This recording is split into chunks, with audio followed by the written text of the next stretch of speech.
Okay. All right. Bruchim habayim. Thank you so much for joining us today.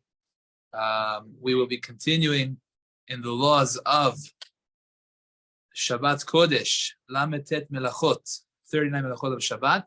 And this week, Be'ezrat Hashem, we will be learning about Melechet Boneh. Boneh means the Melacha of building on Shabbat. As you know, when you ask yourself, what is it that we are not allowed to do on Shabbat? The answer is whatever was done in order to build the Mishkan in the desert, that is what we're not allowed to do on Shabbat. And there were 39 different actions that were involved to build the Mishkan.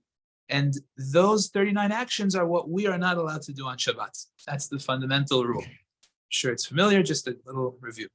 Okay. So obviously, the most essential part of building the Mishkan is actually putting the Mishkan together. So all this time, Baruch Hashem, for many weeks, we've been talking about the different parts of building the pieces and the building blocks of the Mishkan, the beams and the curtains, and how to color the curtains with dye and taking wool off of the sheep. And each step was a different step in building the Mishkan.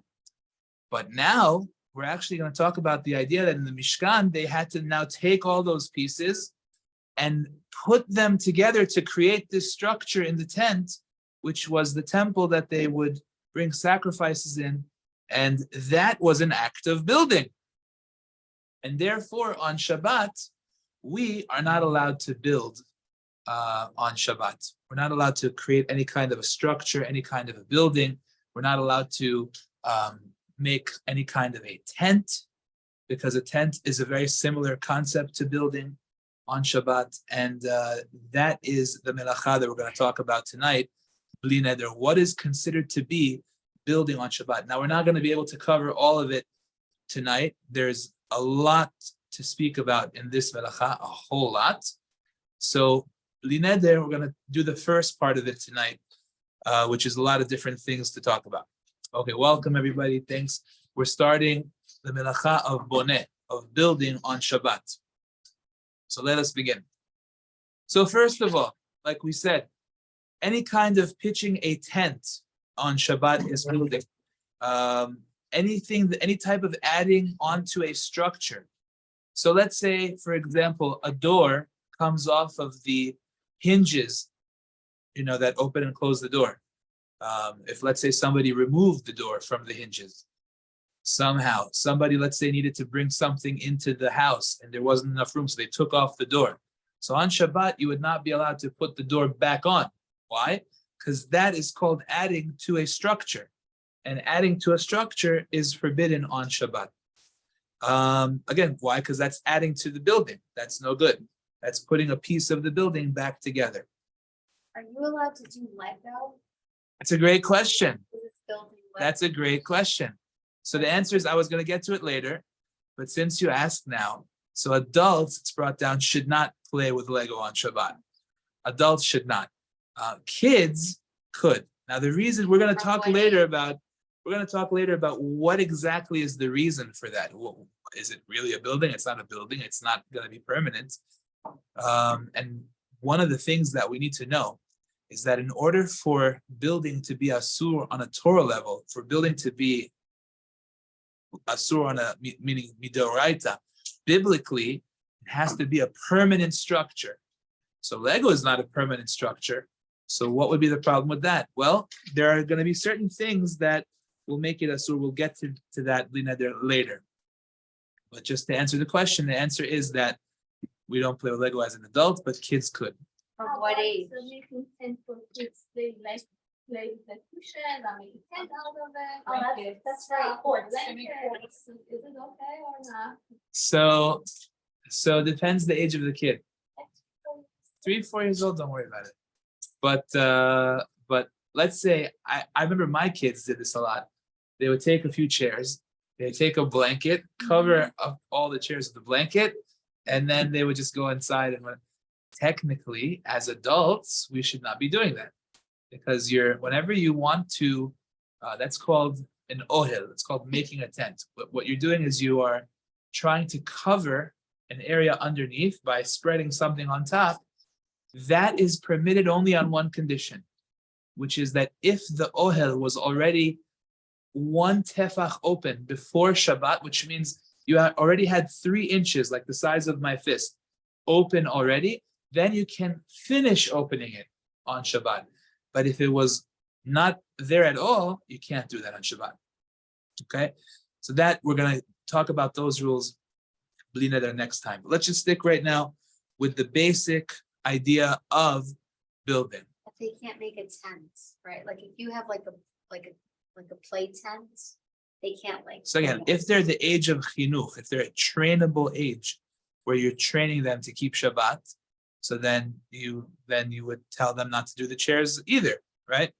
And if it's the age that like you're saying, if it's the age appropriate thing where they already know not to make tents, then they shouldn't be making the tent either. Let's say that that pop-up tent that becomes a little castle.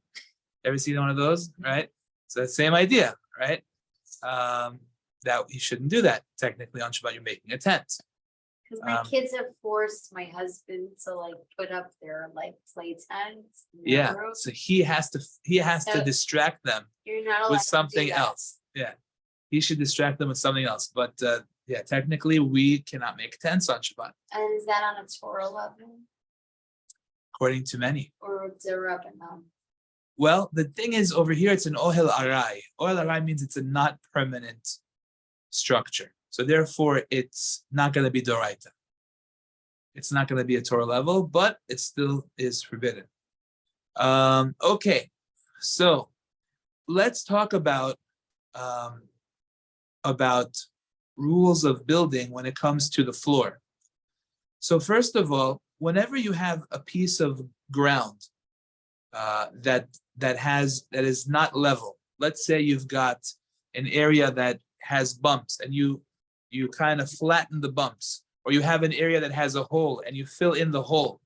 So that, we learned about this in the past when we learned about Melechet Choresh, but that's called flattening out the ground and filling up holes. That's called ashvuye gumot, which means you're taking an area that has a hole and filling it in. If that's done indoors, that is the act of building. If that's done outdoors, that's the act of plowing, which is a problem. But let's give an example outdoors. Let's say there's a manhole. Familiar with manholes? Those little big pots, big lids that cover up the ground. So if somebody wants to make sure that people don't fall into it, if it's open, you should put cones around it or put something around it that people should see not to fall in, but to actually put it back in when it stays like that permanently, the poskim say that's a problem of binyan kavua, of actually building something that's going to stay that way. So you should not be putting manholes, even though they're very heavy. It's probably hard to do anyway. You can't put them back in on Shabbat. That's something which is a problem. Let's talk about the apartment or the house.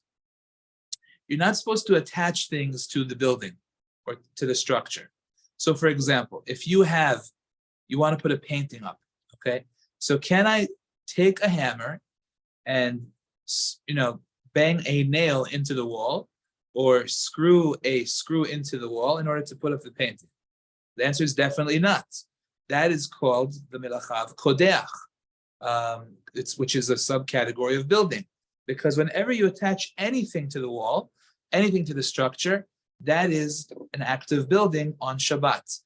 Can you take a painting and put it on the building when the nail was already there before Shabbat? Sure, no problem. You could hang up a painting on Shabbat. That's not a problem. The point is that painting is not attached to the building. You could put it on, take it off. In the same vein, if I want to, let's say, attach a hook onto the building on Shabbat, or one of those, whether you're banging it in or whether you glue it, right? You keep it stuck to the building. That is a big problem of building on Shabbat. Whenever you attach something to the building, that's the rule. Attaching things to the building is a big problem. Yes.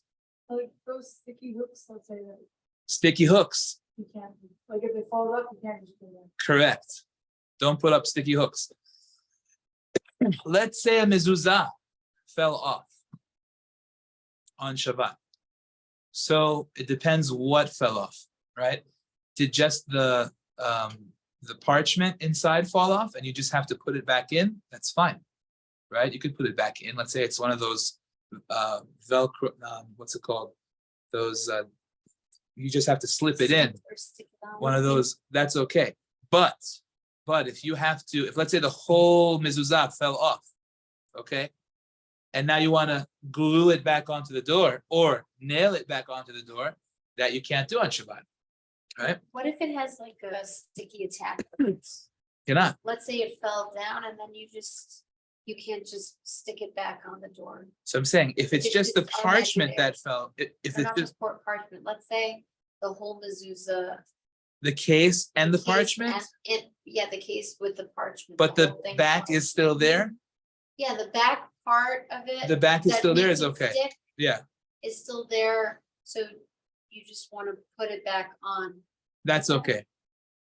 Because the truth of the matter is that unfortunately is a sign that the mezuzah case itself is not really on that well. You would need to tape it or something just to keep it on tight, because chances are the next guy who knocks into it, when that's the case, is also going to knock it off. So it's not really on well, unfortunately.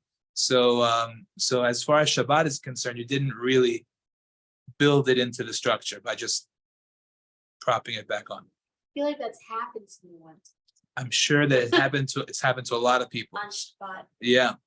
Okay. Now, that's regarding hammering things into the wall. Like we said, if you have already had a nail there, there's definitely no problem. Now, let's say that you already had a nail in the wall. Okay.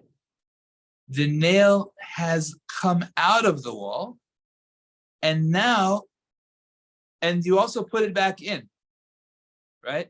So in other words, this nail has come in and out of this spot a few times, okay? Not on Shabbat. Not on Shabbat. In such a case, to put the nail back in is not a problem. The reason for that is because you didn't really create anything new. The hole was already wide enough from the fact that you put it in, took it out, in and out so many times already, or even if it's just a few times, that to put it back in didn't actually attach it or keep it stuck into the wall. It's still kind of loose. So therefore, that would be permissible. You'll ask me, isn't it muktzeh? Isn't the nail a muktzeh item? Which is a good question. What's the answer? Who remembers? Well, It is a correct. It is a muktzeh, but why is it okay to pick it up and put it back in? What's that called? Who remembers? What kind of muktzeh is it? It's a kli. Who remembers, guys? Kli shemelachto leisur. Right? It's a kli. There you go. Right? It's a vessel that does a prohibited action. It makes holes in the walls which you can't do. But we said you're allowed to use a kli shemelachto leisur letzorech gufo. If you need it for a permissible use, like we keep giving the example, you have a hammer and you want to use the hammer to crack open the walnut, no problem. Even though a hammer is asur, it's muktzeh. It does something forbidden on Shabbat. But nevertheless, you could use it for a permissible use. You have a tag dangling from your new shirt. You could take a pair of scissors and, right, the tag can come off, right? No problem. Why? Because it's a kli shemelachto leisur. What's the word? Letzorech gufo. Good. You need it for a permissible use. It's good. It's permissible, right? Again, even though it's muktzeh, once you put it down, can you move it? No, right? And remember, specifically what kind of tag we said, the plastic dangling tag, not the one that's like attached to the suit up over here when you buy it. Yeah. So, but in this case, if the nail fell out, you're using it to put the nail back in, let's say it's a photo or whatever. Yeah.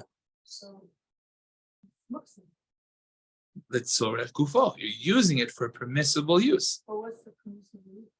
I want to hang something up on it.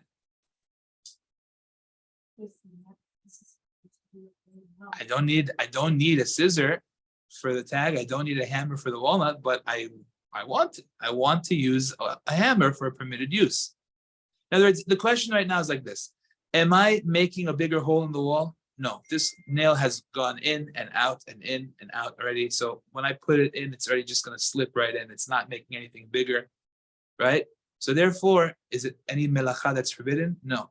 So I'm using a kli shemelachto li'isur, namely a nail, for a permitted use. It's okay. Right? What about like a fork? You know those like. Meaning like a thumbtack? I mean like push pin? Maybe So- like a- So we said we can't use push pins on Shabbat. oh, Yeah. Yeah. Yes. If the book says gets stuck to the page. You mean like a sticky note? Yeah. Yeah, yes, you could. Okay. Yes, because you don't plan on leaving it there. Every time you move the bookmark too, Yeah. right? Yeah. Okay, good. So we said no attaching hooks to the wall. And by the way, whether the hook is a sticky hook or a suction hook, familiar with the suction hooks, right? Where you kind of have to take out the air from it and then it just stays to the wall. Either way, the point is you plan on leaving it there and attaching it to the building. That is a problem. Again, if they were already there, there is no problem to put something on them. Magnets on the fridge. Okay, yes. There's like those hooks that you put it on over the doors. It's not, there's no nail or anything, just hanging it by the door. Those we can do it. Meaning like with a metal that goes on top of the door and yeah, it's okay. You're not attaching it to the door, you're just kind of hanging it from the door. Yeah, sure. Okay. Doors and windows. Okay, this is something which you really need to think about. Let's say over here I have a screen. Okay, I have a screen to this window. If I open up the window, the only thing that's between me and the outside is this screen, right? The screen prevents the flies from coming in, etc. What happens if, let's say, I'm having a hard time closing the window? The crank or whatever is kind of stuck and it's not working well. I need a little bit of a push from the outside, then it will go in much more easily. Familiar with the situation, right? Okay. So naturally, what people like to do is they like to take the screen off and then close it and then put the screen back on. I think that that's a problem on Shabbat. The reason is because you are taking something which is fixed in a building, removing it, which is a problem, and then putting it back into the building, which is a problem with Boneh on Shabbat. Understand? It's not something that is used generally to be removed and taken off and put back on. It's usually placed there to stay there, right? And therefore, yeah, but generally speaking, it's not removed. It's like if you need to clean it, right? It's not it's not something that it's meant to be taken on and off like constantly. It's just there until you have some kind of need. You have to clean it or whatever. So therefore, Abutai, I think that that's a common problem that a lot of people forget, not to remove the screens from the windows on Shabbat. But in general, anything really, you can't take off a window. Let's say that you had a part of the window that broke off. And you want to put it back on. That part of the window that you want to put back on, you plan on leaving in the window, and it's going to be there. It's going to stay there permanently. So whenever you plan on putting something into a building and you plan on leaving it there permanently, that is a problem of Boneh. So to fix a window, let's say you have a track for the shutter, the shades, right? And it came in Israel. It's much more of a problem. You know, the twisim. How do you say twisim? The shutters, the shades, right? You pull the thing and then it comes down and shuts out the light from the room. Sometimes they fall off of their track. To fix that would be to be fixing something that's in a structure. It's a problem of Boneh on Shabbat. But you're allowed to adjust them, right? Like. You're allowed to open tilt, it, close it, Close it, tilt them. no problem. But I'm trying to talk about a case where something in the frame maybe was taken off. You want to put it back. You're leaving it there. That's a problem. Okay. if if let's say a window here fell out, I would not be allowed to put it back on Shabbat. Yeah. Which piece? Oh, the shades. Right. That's a good question. Am I leaving it? Yeah, seemingly. If you're putting it back in a way that it's going to stay permanently, then yeah, that would be a problem. One of these vertical blinds. Yeah, I hear. Very good. But what if on the window, like, sounds like it'd be dangerous to just leave a window open? If you think that it's a dangerous situation, then the best bet would be to try and get a goy to do it. Meaning, if it is really a melacha that you cannot do on Shabbat, so then the best bet would be to get, unless it's really like, dangerous neighborhood where, God forbid people, it's like serious. Okay. Best bet, try and get a goy to do it. If not, then ask your LOR. Right? I'm over here. Yeah. Bring the kids over. Local Orthodox rabbi. Oh, alert. Yeah. Okay. Good. A lot of times people have filters that they put on their sinks. They like to have filtered water. So if it's there before Shabbat, that's one thing. But to actually add a filter, these filters, they have these little sponge, like cotton balls, basically, that they put them on the faucet, and then you screw it on like that. So that is a problem of building on Shabbat, because a sink is attached to the structure of the house. You're adding something to the structure of the house. That's an act of building, right? Okay. A door handle falls off of a door. Happens sometimes, right? And naturally, the first thing that we do is just put it right back on, right? Seemingly, that's an issue, right? Because or a sink handle, a faucet, right? You cannot reattach that on Shabbat. Okay, good. Yes. Okay, but it keeps falling off, so I know it's gonna fall off, I just need it out of the door. So because it's my baby's room. So when I go to get her, I can open the door, otherwise she's stuck in it. In other words, you're not even reattaching it. It's like, It's you just- put it back on, if you press down, it will fall, but it will open the door. Right. So that might be okay because, well, I tell you what, it's not so simple. There are things we're going to learn right now, actually. There are different categories when it comes to different types of building. And what we're going to learn is that if it's the type of thing that you normally you leave it in a very loose way, then there's no problem. But if it's the kind of thing that you actually would bolt it in and screw it in and make it tight, we're afraid that you would do that on Shabbat.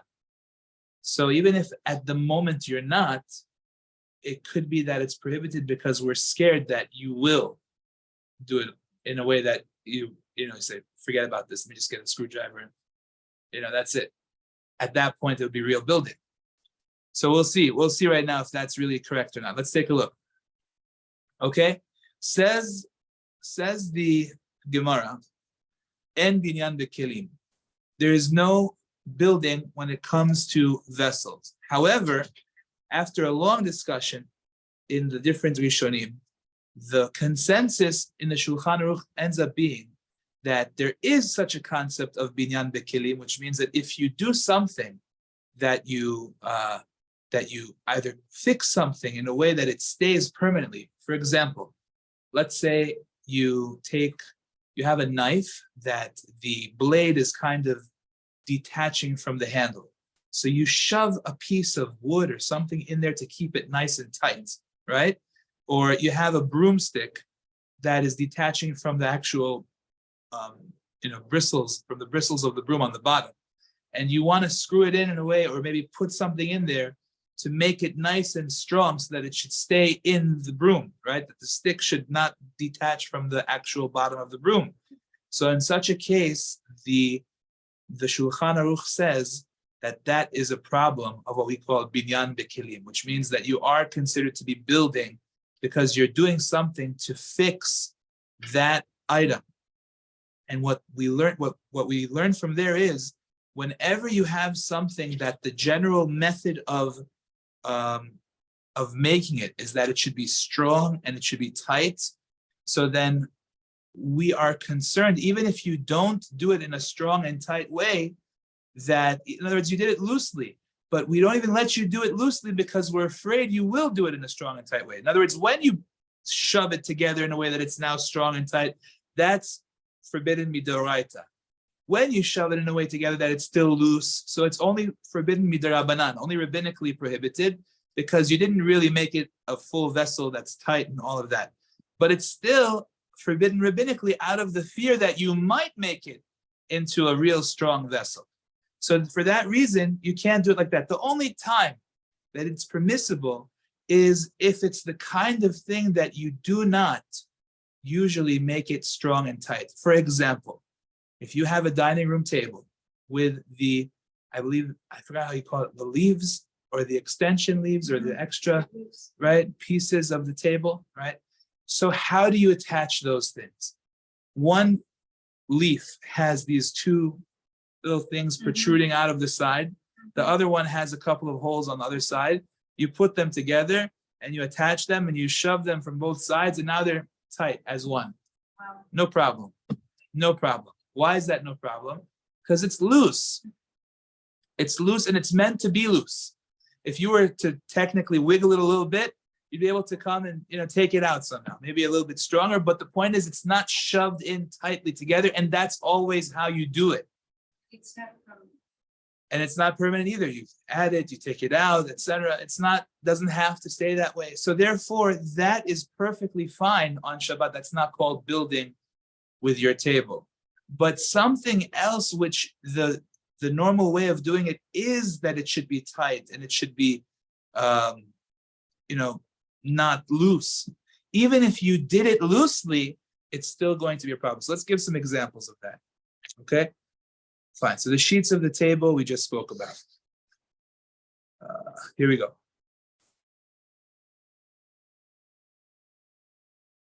Okay. So for example, let's say you have a bottle, right? A bottle cap that is, or a sippy cup that you have this top that you screw it and unscrew it. That's definitely not a problem because it's not meant to stay like that. You can open it, close it, no problem. That's not called building with a vessel. Okay, that's number one. You should not, interestingly enough, I saw this. Are you familiar with these cups that you put together? Like these, they're like a little bit more fancy. You serve them for dessert, like one of these stems. They have a long stem and a little circle on the bottom. You attach the stem and you attach the top. So what? Wine. So I saw that is something that you should not put together for the first time on Shabbat, right? That's called putting together that vessel. Again, even though it's something which is maybe not permanent, I mean, you're going to throw it out eventually. Nevertheless, it still is something that you are putting together in a tight way, and therefore it's a problem.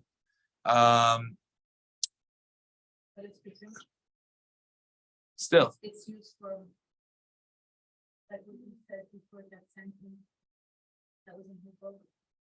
You're doing it for. Yeah, no, this is, see, that is already a vessel that exists. It's muktzeh, and I am using it for a permissible thing. Here, I'm making the vessel, right? So that's the difference. Like umbrella, those umbrella that you open and close it outside in the backyard. Yeah. So the umbrellas we don't use on Shabbat. It's a whole question why we don't use it on Shabbat, but nevertheless, the consensus is not to use it on Shabbat. It's a big question. Is it really a tent or is it not a tent? Technically, it's already somewhat open. It's a whole big question about why we don't use it. But bottom line, we don't use it. Open already from Friday. Can you sit under the umbrella? Oh, you mean in the backyard, like one of those big Yeah, ones? yeah. Yeah, sure. I thought you were talking about opening up like an umbrella, walking around. Yeah. Those big umbrellas that you sit under it. If it's already open, sure, you could sit underneath the umbrella. Yeah, But if it's not open, you cannot open. right. Right. Yeah. So I just want to make sure you said the Gemara said that there's no building or that there is building. It's a funny thing. It says there's no such thing as building by vessels. but then it goes on to talk about examples where it could be called building. So the Rishonim explained that most of the time it isn't, but there are times where it can be. Right? And the bottom line is that if you ever have something like, for example, like the case of the knife that was loose and you have to shove something in to make it tight, that's called building. You have a broomstick that's not attached, strongly, and you do something to keep it strong, that's called building by a vessel. So in my house, the side of the door where it isn't, there's something that sticks out sometimes when you open the door and it stops the door from closing. Like where the lock is, where it has, I don't know how to explain it, but it's like the side of the door, it just, something sticks out. Sometimes it gets out of place and we have to like push it back down for the door to close. So I don't know. Oh, if you mean that's- that thing on the top? No, it's like part of it. Where that thing that goes back and forth and you keep it open? Like when you're opening the door now on the side of the actual door post, there's like a little, It's a panel, small panel. it's like a where basically the lock gets into. Yeah. It's out of place. Okay. So you have to push it down. And then it's with Uh-huh. it. All right. Every time, if you like open the door the wrong way, it'll bend up. Uh-huh. So in order to close the door, you have to push it back down. Uh-huh. Because it just sticks out. And Right. You close the door. Are we Got allowed to push it, like push it up? Are you allowed to push it back down? Like. It sounds that- like it's not it sounds like it's definitely not permanent, so you're not really doing anything. Yeah. Yeah. I would think it's okay. But on the other hand, you could say, it might be something that you would just go ahead and fix. So I'm not sure. Let me get back to you. Write it down. Text me, I'll get back to you. Okay. Okay, good. So let's give some more examples. Just by the way, that's one of the reasons why riding a bike is a problem to ride on Shabbat, because of the fear that you might come to fix it. It's one of the reasons. If let's say the chain falls off and you go ahead and you put back the chain, you fix the bike and you keep it that way. So that's considered to be an act of boneh, of permanent fixing. So that could be a big problem, besides for other issues as well. Now, by the way, on the subject of bike, if let's say somebody has just started becoming Shomer Shabbat and he's not driving in a car anymore and now he's riding a bike, Yeah, a lot of. don't say people do that. nothing. Just let him ride his bike and let him do his thing. But hopefully he'll continue learning and growing, and he'll see that that's not a great thing to do either. But nevertheless, at least he has gone up in the ladder of spirituality and he's not driving anymore. Yes. What are the other reasons not being allowed to ride a bike? What are the other reasons? Like I got into an argument with someone was like, I don't know what to describe it. They thought themselves like white hat, basically. Okay. And they said that I know mom fix the bike. It's just such a dumb, like, reasoning for not being allowed to ride the bike. So just, I won't fix it, I'll leave it in common. I remember hearing a story from Rabbi Shliach Tzibur told over a story of a guy that he was walking down the street and he saw this guy that his bike broke. It was on Shabbat, and the guy was fixing his bike, and he's a Shomer Shabbat guy. He doesn't break Shabbat, but he was telling the rabbi, he says, "Yeah, no, my bike broke, and I know that they say generally not to do it, but really it's not so bad." As he's like fixing the chain, people don't, they don't realize that you need your bike to get around. You got from this side of town to that side of town, and now you're going to be stuck here for the rest of the Shabbat. Well, what's your plan? You're going to fix it, right? That's the general understanding. Besides for that, it's also considered to be uvdin techol, which is a weekday activity, which lots of different things fall into that category. So therefore, all around, something that we suggest not to do. The truth is what? Sorry. Yeah. Isn't it the reason we don't ride the bike? Because it might get broken? That's what we just said. Sorry. Yeah, it might break and you might fix That's it. why we don't- Yeah, sure. And that would be boneh. That's a big problem. It's yeah. There's also like, when you go to some places, they have like these people that like they ride things and you can sit in it and it transports. And I just was wondering, like, if it was like prepaid, can a goy do that for you? It's a great question. It actually came up, I remember in Brooklyn when, like the day after Hurricane Sandy, when all the transportation was free. Buses were free, trains were free, everything was free. And you could just go up onto the train and let it take you wherever you want. Technically, there's no problem.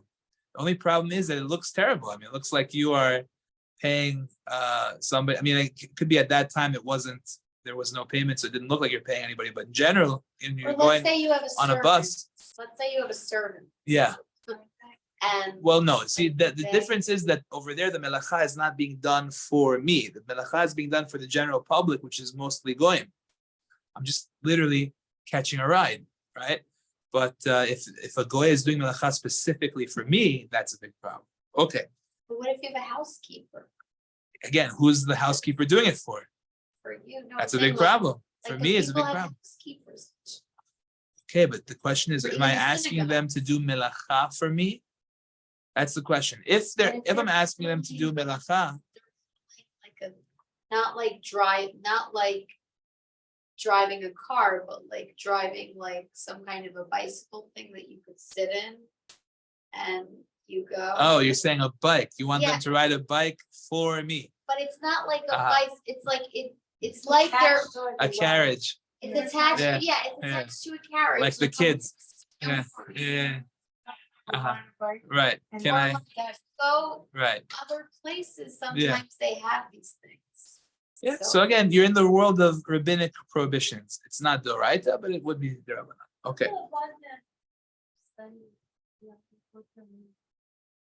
It's not a slave by itself every floor. Yeah. So the best thing would be to get a room on a lower floor. You know, walk up the steps a few flights, not the end of the world, 3, 4 flights. That's it. Don't get a room on floor number 20. What? Yeah. About the boss, there's about the safety about the elevator. Yeah, ideally we avoid the Shabbat elevators because there's a whole question about them. Technically, if a goy pushes the button for you, it's much better. Because more than if it stops anyway, so. believe it or not, yeah, there's a whole discussion about that. But whatever. Point is that we try to avoid it in general. And unless the person, God forbid, is sick or stuff like that, that's when they do. Yeah. Somebody. They have a Shabbat. Yeah. So, place like that, it makes sense to have it. Okay. Now, let's say the wheel popped off of the bike. Again, same idea. There are certain times, like remember the rule that we were saying before, if generally speaking, it's always left in a way that it's loose. So for example, you have something that you roll, some kind of a table, something that you roll on 4 wheels. And when you lift it up, the wheels fall out, right? Can you put the wheel back in? Sure. Why? Because the way that you always roll this thing is the wheels are very loose. They don't get shoved in. They're not together with the item. They're separate. Just this item is resting on the wheels. So they fell out. That would be okay to put back in. But if you attach them in a way that they're strong, generally speaking, even if you put it in loosely, now it's a problem because they're there in a way usually that they're permanent. Yeah. So, but let's say you just click it in, and sometimes it's shorter wheels and it's like, for some reason, the big one will fall. Mhm. So, but all you have to do is push it in and clicks. And it's not like Yes. nailing the spring. Right. The click in, I know exactly that wheel that clicks in. Yeah, Right. Can you do that click? that's it. Right. And maybe if you don't Huh? even click, you just put it on so you can get home. Right. So it's a good question. What do we say about that? That wheel that clicks in, when you go ahead and you put it inside, is it attaching it permanently? It seems so. I would think it's a problem. And you can't obviously put it loosely either. What? You can't just like put it on to sit and roll. Yeah. In other words, what we're talking about here is something that normally is left loose. So therefore, there's no fear that you would come to click it in. Now, I'm not sure. I don't quote me on the wheel 100%. Let's write it down, and Lineder, I'll get back to you about that too because I want to make sure. Okay. So you have to get somebody else with a stroller, try and figure it out. Okay, but it could be that it's fine. I want to look into it more. But I have Okay. a question. You can't ride a bike, but why can you use a stroller? Why can you use a Yeah, stroller? why can you use a stroller, but you can't use a bike? Aren't you like, Yeah, the idea of the bike is that the bike, when you reattach a chain to the bike, you are mamash fixing it midora. It's a broken vessel that there is no way of using, period. There's nothing you could do with that bike, right? With respect to a stroller, it's possible that you might not be able to do it, but nevertheless, I believe that first of all, the need is much greater for parents and children, so there's much more room to be lenient. Besides that, it's probably the idea that it doesn't have that problem as frequently as bikes do. People move the bike a little bit and the chain comes off. It's a very common thing. It happens all the time to all the kids. By strollers, I don't know, it's the same thing. So it could be that it's just not as frequent of an issue. Okay, let's talk about some more common things that come up all the time. A person has a fork that got bent out of shape. He wants to bend it back into shape. Okay, is that allowed? Or let's say somebody slept on his glasses, or somebody stepped on his glasses. Now they're bent out of shape. Can he straighten them back? The answer is no. That is considered to be tikkun maneh, which means you're fixing a vessel. Again, this is a vessel that is now really not usable. Your fork is bent backwards and you want to fix it. Your glasses are lopsided, you can't wear them. Now you want to put them back into shape. That is fixing a vessel that was not usable. So that's considered to be tikkun maneh, which means fixing a vessel. Now, on the other hand, if let's say you had a lens that popped out of your glasses, so then the poskim say that so long as you are easily able to pop it in, then it's considered to be okay because it's not something that was so broken. In other words, it just popped out and you were able to pop it back in, and therefore it wasn't considered to be an act of great fixing. So that's important to be aware of as well.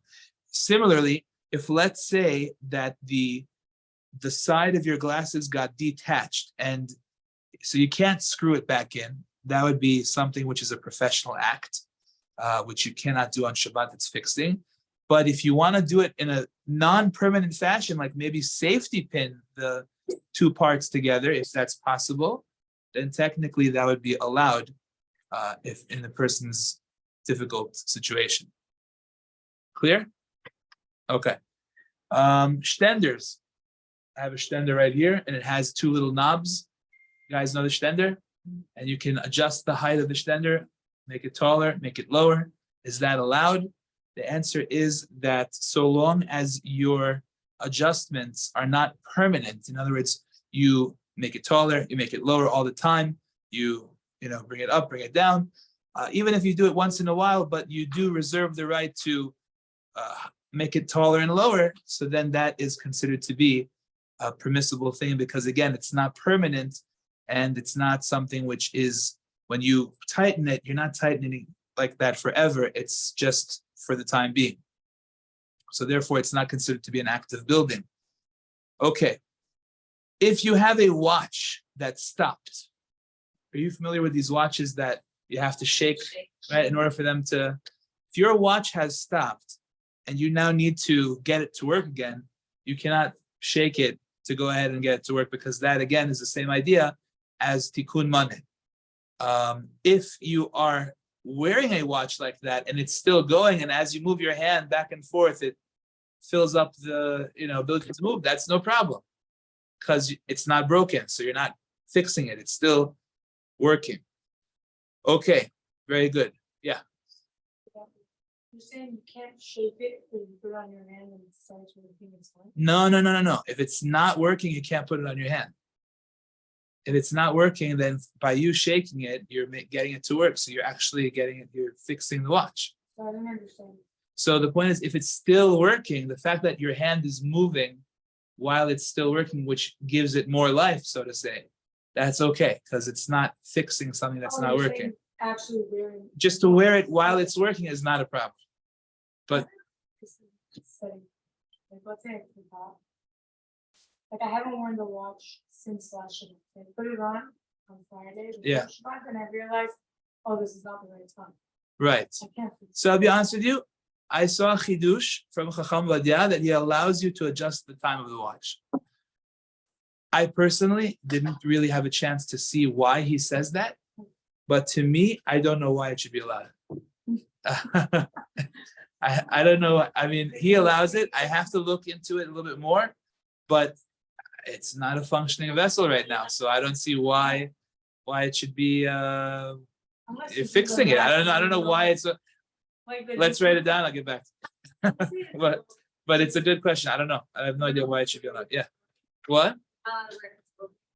If it's broken, it doesn't work at all, then you could wear it if you like the way it looks on you. That's not a problem. I'm just saying to fix it, to adjust the time. I saw a chidush from Chacham Vadia, and he lets you do it, which is a chidush. I don't know why he allows it. Yeah.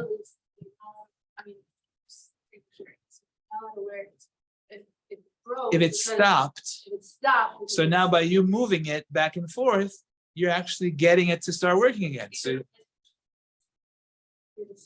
well, it's a psikresha. It's definitely going to happen, right? It's definitely going to take place. So let's say you're wearing it like outside, you should just put it somewhere. In other words, you're wearing it and it stopped. Yeah, and you're outside, like not home. Where you can just That's go. an interesting question. It's funny. I don't think it would stop if you've been moving it the whole time. I don't think it would stop. Yeah, but I guess if that did happen, then yeah, so you have to take it off. Okay, so we mentioned Lego. Adults should not be playing Lego on Shabbat. Again, the similar reason for Lego is that what the whole idea of building, taking different pieces together and building them and keeping them like that, and it's very possible that the kids would like to leave it that way and show off their creation. So for an adult to do that, the poskim say one should not do that on Shabbat. And virtually everybody, the Yalkut Yosef says not to, my Rabbi Belsky says not to. Everybody says that adults should not be playing Lego on Shabbat. So therefore, we don't do it, but kids are allowed to. Another example of not making a vessel on Shabbat, you should not fill in air in a balloon on Shabbat. What? All right. That's called making a vessel. You had a little piece of rubber, no air, you made it into a vessel, into a balloon. Besides for the fact that when you tie the knot, that's also kosher on Shabbat. So you're paid to come just for that. But what about yeah, if you have, yeah. like, What? if you work in office, What if what? No, that's okay because that is not permanent. You're going to untie it over a certain amount of time. But the balloon, that stays. What? Puzzles. We talked about puzzles. All right. So puzzles, we said that since people like to take puzzles and leave them permanently, I have a cousin that every puzzle he made, he leaves it in a frame, he hangs it up on the wall, right? They like to show off that they did a 5,000 piece puzzle. So that's a problem. Making an image, making a picture on Shabbat, that's going to be staying. That's a problem. Not like a Yeah. You can make the puzzle into great- Again, 5-year-old, 6-year-old, if they're very little, then to begin with, you don't have to worry about this stuff because they're not at the age of training for mitzvot yet. And But, even if you're adult and you know that you're gonna put it apart, is it okay to do it just because you're so bored? I don't know. Or the kids. Yeah. Right. You want to play with the kids, right? So I believe that we said at the time that if you are going to that I believe we said it's better to avoid puzzles on Shabbat, if I'm not mistaken. But there could be room to be lenient if you are going to take it apart. I have to look it up again. Sorry, I'll get back to you. But from what I remember, we should try and stay away from puzzles on Shabbat. Yeah. Is that what I said by puzzles? Yeah. I did say that, right? Yeah, just making sure. Okay. Okay, great. One more example, just to illustrate the idea of how far building goes on Shabbat. The Gemara says that making cheese on Shabbat is an act of building, which is very interesting. And the reason for that is because, again, the concept of building is when you take little pieces and you build them together, you bring them all together as one big item and you keep them together as a block, that will, which will last, that is considered to be an act of building. So by the little globules of fat from the milk that you take them and combine them together and make them into a big block of cheese, so the Gemara says that's an example of building, even though it's got nothing to do with a structure or a building or anything. But still, the concept is there. It's an idea that you bring little pieces together and make them into one big unit for a certain amount of time that's going to last for however long you want to keep that cheese that way. What about pudding? You can't make pudding. Right? That's something else. It's not little Instant pieces that you combine together. The idea is that little globules of cheese of milk that curdle, then you combine them to form one big item. That is going to be a problem, but I don't know. Putting in something else. Okay, we have any other questions? Huh? Yeah. You said that you have to like going to someone. I wanted to share with you. What do you mean? To ask the boy to light the candle, light, or you forgot to turn on, whatever. You need the boy, especially to come home to do something. Well, I'm saying wait a second, there are lots of rules about that. There are lots of rules about it. Is it okay or not okay? It's not so simple. What happened? Okay, My niece came from Israel here and she got very, very sick, her daughter, on a holiday. Mhm. So I called taxi and I took them to the doctor. I knew the doctor is gonna be in office, so Okay. I went with them. okay, On the way, I'm telling them, look, יעבדוך עמים וישתחוו לך לאומים. I meant about the nahal, the Yeah. driver. okay. He turned around and says, excuse me, what did you say? He says, what language do you speak? I said, Hebrew. I found out he's a Kohen and he was a student of Rabbi Balanes. Really? Wow, Now we took him, what I'm gonna do. wow. That's So a tough one. That's why we have to be very careful. I'm saying. That How God can forbid the someone- person is not a Jew. Wow, that's a tough one. Okay. All right, guys, I think we can stop over here. That's a good lesson. We have any other questions? Yes, So when you were talking about the glasses and how broke the sign is sizing, yeah. so he's not allowed to, let's say he's walking and it's dark and whatever, he's not allowed to try and tip it and screw it back in. Screw back in, no, that's the thing. But You it's can't. dark and he's walking. I don't know, like, what is? He needs to get help. He needs to get somebody to help him out, but that technically has a problem. Yeah, I once stepped on my glasses on Shabbat. Totally messed up the glasses. I had one part of them up this way, the other one was down this way. I tried putting it on. It was like, totally lopsided. And yeah, had to go to shul without glasses. Everyone was like, what happened to you? It is what it is. Some people really, Yeah. what's it called? Also, about the watch, if you can't wear it, can you just leave it in your pocket, or it's also helping you start working? I think that if you just keep it, I mean, I don't know how these things work, honestly, but if you just keep it stationary, probably it's not really going to do anything. I think you have to actually, Move your- yeah, from what I heard, I have to research a little bit more. Okay, thanks, guys. Shalom. Melacha.